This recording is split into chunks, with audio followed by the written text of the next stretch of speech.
Hello दोस्तों, कैसे हो आप सभी। जैसे कि मैंने बताया था आपको कि आरो यारो की हिंदी के लिए हम आदित्य पब्लिकेशन की बुक को तैयारी के लिए शुरू करेंगे। तो चलिए आज देखते हैं। पहला चैप्टर है हमारा हिंदी वर्णमाला व विराम चिन्ह। वर्णमाला एक दृष्टि में हिंदी वर्णमाला। ठीक है, हमारे यहाँ मतलब क्या कहते हैं, हिंदी वर्णमाला कितनी होती है? 52। हिंदी में ध्वनियों के वर्ण के प्रकार कितने होते हैं? 2, स्वर और व्यंजन। स्वर में क्या क्या आते हैं? जैसे कि आ, ई, ऊ, री, ए, ओ, औ। ये हमारी 10 मात्राएं हुई। यानी इसके मात्रा के आधार पर स्वर के 2 भेद हुए।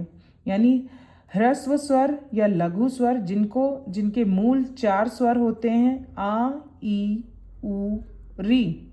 और दीर्घ स्वर जो 7 होते हैं, आ, ई, उ, ए, ओ, औ। यानी आप इसको लघु स्वर को मात्रा उच्चारण काल के आधार पर इन्हें एक मात्रिक कह सकते हैं। क्यों कह सकते हैं? क्योंकि इनमें कोई मात्रा नहीं है। देखिए, आ, ई, उ, री, यानी इनमें कोई मात्रा नहीं है, तो ये एक मात्रिक हुए। और इन्हें हम द्विमात्रिक कह सकते हैं क्योंकि इसमें एक मात्रा, ये देखिए मात्रा लगी हुई है। बड़ा ऊ है, ए है, ओ है, औ है। तो ये इस तरह दीर्घ स्वर हुए, इनमें मात्रा लगी है। यानी जिनमें एक मात्रा हो वो एक मात्रिक, और जिनमें 2 मात्रा हो वो द्विमात्रिक होते हैं। इस तरह प्लुत स्वर होते हैं। प्लुत स्वर संस्कृत भाषा में होते हैं लेकिन हिंदी में नहीं होते हैं। इसके बाद हम देखते हैं कि हमारे पास दीर्घ स्वर, मूल दीर्घ स्वर और संयुक्त दीर्घ स्वर होते हैं। जैसे कि मूल दीर्घ स्वर होते हैं सजातीय संधि स्वर, 3 होते हैं।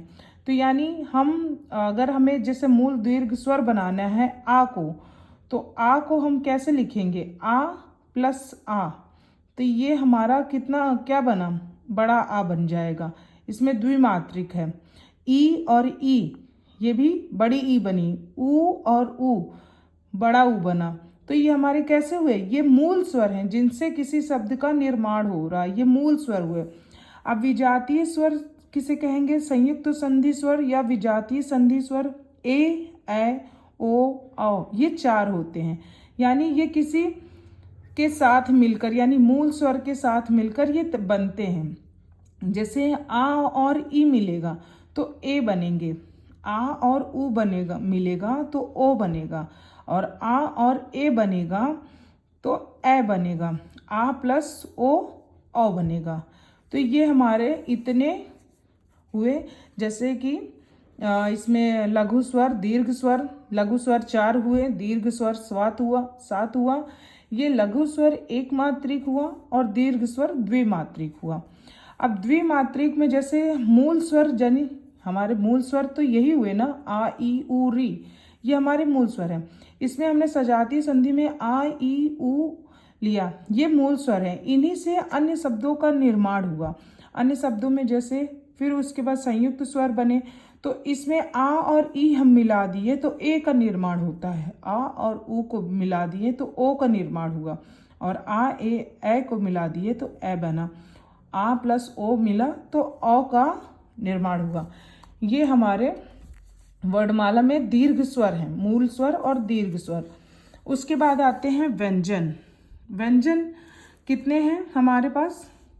कुल व्यंजनों की संख्या, कुल कितने व्यंजन हैं? 39 व्यंजन हैं, 39। कुल व्यंजन कितने हैं? 39, 39। मूल व्यंजनों की संख्या कितनी है? 33। कितने मूल व्यंजन हैं? 33। स्पर्श व्यंजनों की संख्या कितनी है? 25। यानी का से मा तक, यानी जो हम इस बोलने के टाइम पे जीभ से स्पर्श होता है मुंह से, तो वो हमारा स्पर्श व्यंजन हुआ 25। अंतः स्तः व्यंजनों की संख्या कितनी है? 4। यानी ग्यारह लावा, ये अंतः स्तः व्यंजन हुआ। ऊष्म में व्यंजन की संख्या कितनी हुई? 4। और संयुक्त व्यंजनों की संख्या कितनी हुई? 4। उत्क्षित या द्विगुण व्यंजनों की संख्या कितनी हुई 2, यानी व्यंजन हमारे कितने होते हैं टोटल 39, और इसमें से मूल कितने हुए, वो 33 हुए। स्पर्श कितने होते हैं 25, और अंतःस्थ 4 हुआ, और ऊष्म व्यंजन हुआ 4, संयुक्त व्यंजन है 4, उच्छित और द्विगुण व्यंजन की संख्या है 2।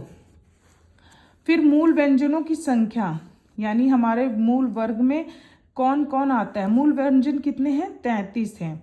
तो का वर्ग अगर पूछ रहा है, का, चा, टा, ता और पा, यानी ये कौन से स्वर हैं, मूल व्यंजन हैं हमारे। ये क्या है, मूल व्यंजन है। तो का वर्ग जो होता है इसका उच्चारण स्थान कंठ से होता है। तो का वर्ग में क्या क्या आएगा का, खा, गा, घा, अंगा। इसमें कितने वर्ड हैं, 5 वर्ड हैं। तो ये इन्हें पंचमाक्षर भी कहा जाता है, इनको का से पावर तक। चा वर्ग को तालव्य, इनका उच्चारण स्थान तालव्य है। चा, छा, जा, झा, इया, ये भी 5 हुए। टा वर्ग मूर्धन्य, टा वर्ग मूर्धन्य, टा, ठा, डा, ढा, ड़ा। ता वर्ग दंत्य, ता से देखो ता बोलोगे तो आपका दांत उसमें लगेगा बोलने में, तो इस तरह याद रखना ये दंत्य हो गया। कैसे, ता। तो ता वर्ग में जितने आया ता, था, दा, धा, ना, ये सब क्या हुए, हमारे दंत हुए। अब पा वर्ग ओष्ठ, जैसे आप पा बोलो तो पा में आपके दोनों लिप्स जुड़ते हैं, फिर आप बोलते हैं। तो पा, फा, बा, भा, मा, तो ये हमारे क्या हुए, ये भी हमारे 5 हुए। तो ये हमारे क्या कैसे व्यंजन है, ये मूल व्यंजन है। ठीक है। का वर्ग को जैसे आप बोलिए का, तो कंठ से आप बोल रहे हैं, अपने कंठ से। तो इसके जितने वर्ड हैं ये कंठ से, जैसे उच्चारण स्थान पूछता है तो का, खा, गा, घा, अंगा, जब आप बोलेंगे तो आपको लगेगा, बोल के चेक करिए, तो ये कंठ से आप बोल रहे हैं। फिर चा वर्ग, ये तालव्य, आपका जीभ ऊपर नीचे लग रहा है बोलने पे, तालव्य। मूर्धन्य यानी टा, टा बोल रहे हैं तो आपकी जीभ ऊपर नीचे टच हो रही है, तो ये मूर्धन्य हुआ। ता ये दांत से हुआ, और पा ओष्ठ से। आप बोल के देखेंगे तो आपका उच्चारण स्थान कभी गलत नहीं होगा क्वेश्चन। उसके बाद आता है स्पर्श व्यंजनों की कुल संख्या। स्पर्श व्यंजन हमारे कितने हैं 25, यही हमारा क्या है 25, ये इसी को हम क्या बोलते हैं, स्पर्श व्यंजन भी कहते हैं। उसके बाद आता है अंतःस्थ, या, रा, ला, वा। अंतःस्थ अभी देखो यूपीपीसीएस के एग्जाम में पूछा भी था, CSAT में हिंदी में। तो अंतःस्थ व्यंजन क्या होते हैं, या, रा, ला, वा, 4 होते हैं। कौन कौन से, या, रा, ला, वा। उसके बाद आता है ऊष्म व्यंजन।